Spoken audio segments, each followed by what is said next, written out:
नी फिर खुद को सोते हुए रिकॉर्ड करता है और अगले दिन इसकी जांच करता है, लेकिन वीडियो में कुछ भी रिकॉर्ड। ताजा मूवी के एक और एपिसोड में आपका स्वागत है। तो फिल्म की शुरुआत आपा श्री नाम की एक औरत से होती है जो अपने लिविंग रूम में अकेली बैठी है और वह कुछ सोच रही है जो कि कुछ देर पहले अपने बेटे के साथ हुई थी। वह अपने विचारों में इतना खोई हुई है कि कमरे में रखे टेलीफोन की घंटी भी नहीं सुन पा रही। फ्लैशबैक से पता चलता है कि आपाश्री और नी फ्यूचर को लेकर बहस कर रहे थे। नी जो आपाश्री का बेटा है, नी कम्युनिकेशन आर्ट में ग्रेजुएशन करना चाहता है, वही आपाश्री एक फार्मिस्ट है। वह चाहती है कि नी भी उसके नेक्स्ट कदम पर चले और वही करियर अपनाए। नी को दुख है कि उसकी माँ उसकी कभी बात नहीं सुनती और आपाश्री जवाब देती है कि वह अपने इस आर्ट की डिग्री के साथ जीवन में कुछ नहीं कर सकता। देश में बेरोजगारी की दर बढ़ गई है। वह कहती है नी को आर्ट की डिग्री पर अपना टैलेंट बर्बाद नहीं करना चाहिए। हालांकि नी इसे सुनने से इनकार कर देता है। इससे पता चलता है कि नी के पिता का निधन तब हो गया था जब वह छोटा था और नी अपनी बात पर अड़ा रहता है कि वह फार्मिस्ट की पढ़ाई नहीं करेगा।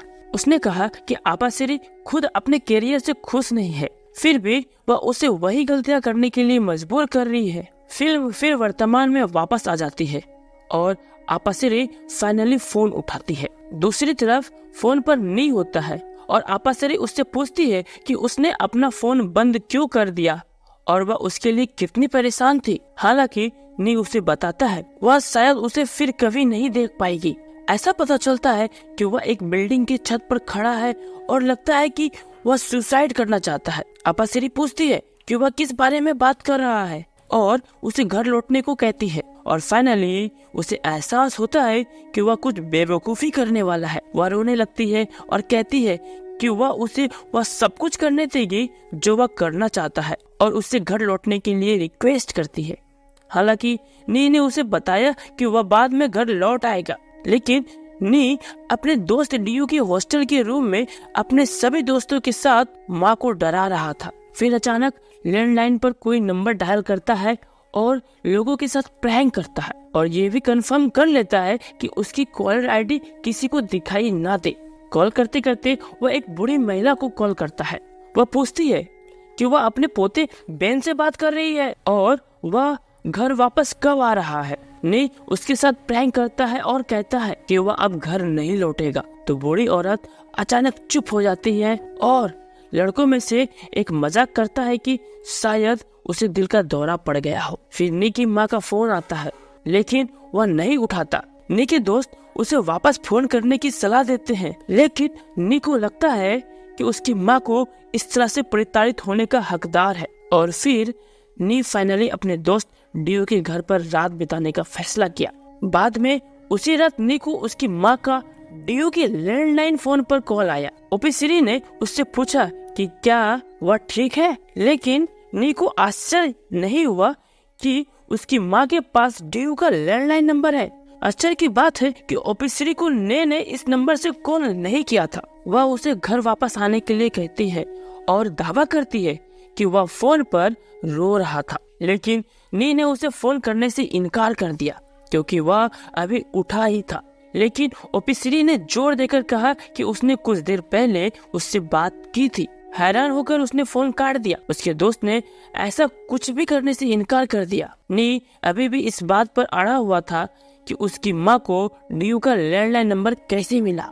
डीयू ने अनुमान लगाया कि नी ने नींद में उसे फोन किया होगा। नी को एक कॉल आता है, लेकिन जब वह इसका उत्तर देता है तो कॉल कट जाती है। ऐसा कई बार होता है। तंग आकर नी टेलीफोन का तार खींच देता है और वह अपनी परीक्षा की पढ़ाई करते हुए सो जाता है। उस दिन के बाद वह अपने सेल फोन पर ही अपनी माँ का कॉल उठाता है। वह उसे कॉल करना बंद करने के लिए कहता है, लेकिन उसे पता चलता है कि उसने उसे रोते हुए फोन किया था, लेकिन उसे इस बारे में कुछ भी नहीं पता। आपाश्री का कहना है कि उसने उसे उसी लैंडलाइन नंबर से फोन किया था। जब नी यह दावा करने के लिए आगे बढ़ता है कि वह सो रहा था, तो उसने देखा कि किसी ने टेलीफोन के तार प्लग कर दिया है। फिर से निराश होकर वह अपनी माँ पर चिल्लाता है और अचानक कॉल कट जाता है। नी फिर खुद को सोते हुए रिकॉर्ड करता है और अगले दिन इसकी जांच करता है, लेकिन वीडियो में कुछ भी रिकॉर्ड नहीं होता और सामान्य है कि फोन फिर से बजता है और इस बार दूसरी तरफ से केवल उसकी आवाज गूंजती है। फिर वह देखता है कि टेलीफोन का तार भी दीवार में नहीं लगाया गया है और कोई अचानक दूसरी तरफ से हंसता है। चौंक कर नाई पीछे हट जाता है और अपने सभी दोस्तों को बुलाता है। उस बूढ़ी औरत का नंबर ढूंढने का प्रयास करता है जिसके साथ नी ने शरारत की थी, क्योंकि उसका मानना है कि अजीब कॉलों का उस महिला से कुछ लेना देना है। हालांकि नी और बाकी लोग इसे ढूंढने में असफल रहे और घर लौटने का फैसला किया। नी को उसकी माँ का फोन आया, उसे छत पर आने के लिए कहती है। हालांकि वह उसे वहाँ नहीं पाता, इसके बजाय दरवाजा उसके पीछे से बंद हो जाता है और वह छत पर बंद हो जाता है और कोई ऑप्शन नहीं बचता।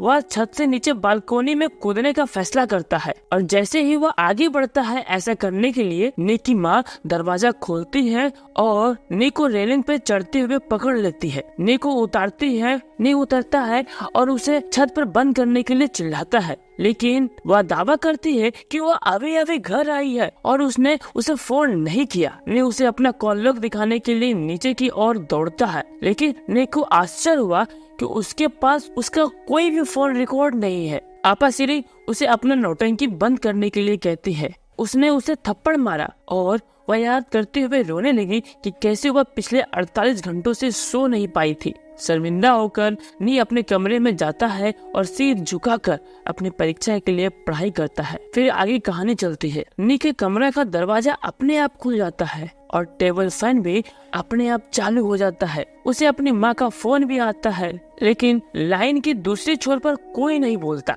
डरा हुआ नी नीचे अपनी माँ के कमरे में भाग जाता है और पागलों की तरह उसके दरवाजे को जोर जोर से पीटता है। उससे पूछता है कि क्या वह उसके कमरे में सो सकता है। उसके टेलीफोन की घंटी हमेशा की तरह बजती है। दूसरी ओर से कोई नहीं बोलता और दूसरी ओर से आपा सिरी की आवाज गूंजती है। डरा हुआ नी अपनी माँ से फोन छीन लेता है और रख देता है। उसकी माँ बात करने लगती है और वह उससे पूछता है कि यदि उसने वास्तव में अपना जीवन समाप्त कर लिया होता तो उसने क्या किया होता।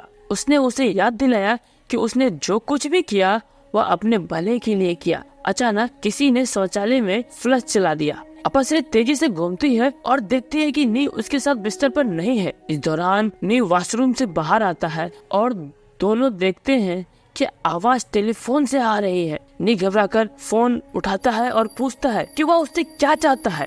परीक्षा के लिए उसकी माँ उसके साथ स्कूल जाती है। नी और उसकी माँ ने अपना फोन बंद कर दिया। नी अपनी परीक्षा देने के लिए चला गया, जबकि उसकी माँ उसका इंतजार कर रही थी।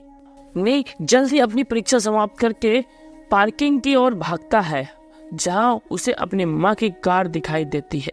लेकिन उसे गायब पाया तो उसने तुरंत अपना सेलफोन चालू किया और उसे कॉल करने की कोशिश की, लेकिन उसे पता चला कि वह पहुंच से बाहर है। नी बाहर कुछ हलचल सुनता है और देखने के लिए दौड़ता है। पता चलता है कि किसी के साथ दुर्घटना हुई है। वह घबराकर भीड़ के पास जाता है। नी की माँ सड़क की दूसरी ओर है और उसे पता चलता है कि वह सिर दर्द की दवा खरीदने के लिए एक फार्मेसी में गई थी। उसकी माँ को ठीक देखकर नी ने राहत की सांस ली, लेकिन जैसे ही वह सड़क पार करती है वह उससे पूछता है कि उसका सिर दर्द अब कैसा है, लेकिन वह हैरान थी। नी को आश्चर्य होता है कि वह सिर दर्द का जिक्र कर रही है और यह अचानक आपा सिरी को पता चलता है कि नी ने उसे फोन नहीं किया था और देखते ही देखते एक तेज चलने वाली गाड़ी उसे कुचल देती है और नी उसे अस्पताल ले जाता है। वहाँ उसे उसकी माँ होने का दावा करने वाले किसी व्यक्ति का एक और फोन आता है, जो उसे कहता है कि वह अपना अच्छे से ख्याल रखे क्योंकि वह अब उसे नहीं देख पाएगी। नी टूट जाता है। वह माफी मांगता है और फोन करने वाले से रुकने की विनती करता है, लेकिन फोन करने वाला उसे याद दिलाता है कि तुम वही हो जो अपनी माँ के साथ नहीं रहना चाहते। वह स्वीकार करता है कि वह बदमाश है, लेकिन वह फोन करने वाले से सवाल करता है कि उन्होंने इसे उसकी माँ पर क्यों निकाला, उस पर क्यों नहीं।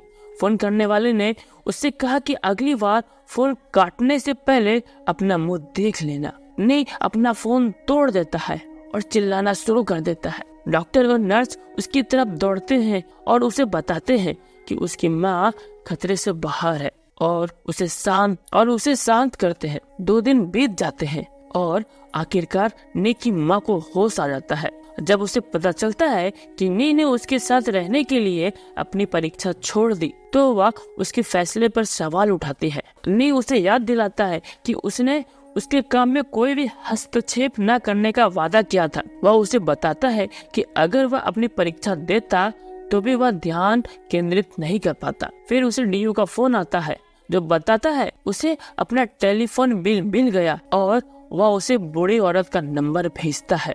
नंबर पर कॉल करता है और घंटी बजती है। फोन पर नी बेन को भ्रमित करने वाली बेवकूफी भरी शरारत के लिए उससे माफी मांगी और इस तरह कहानी खत्म होती है। फ्रेंड्स, मुझे उम्मीद है कि आपको यह कहानी पसंद आई होगी। इस तरह की और अनोखी मूवी की समरी देखने के लिए चैनल को सब्सक्राइब जरूर करें और कमेंट में जरूर बताएं कि स्टोरी कैसी थी। Thank you.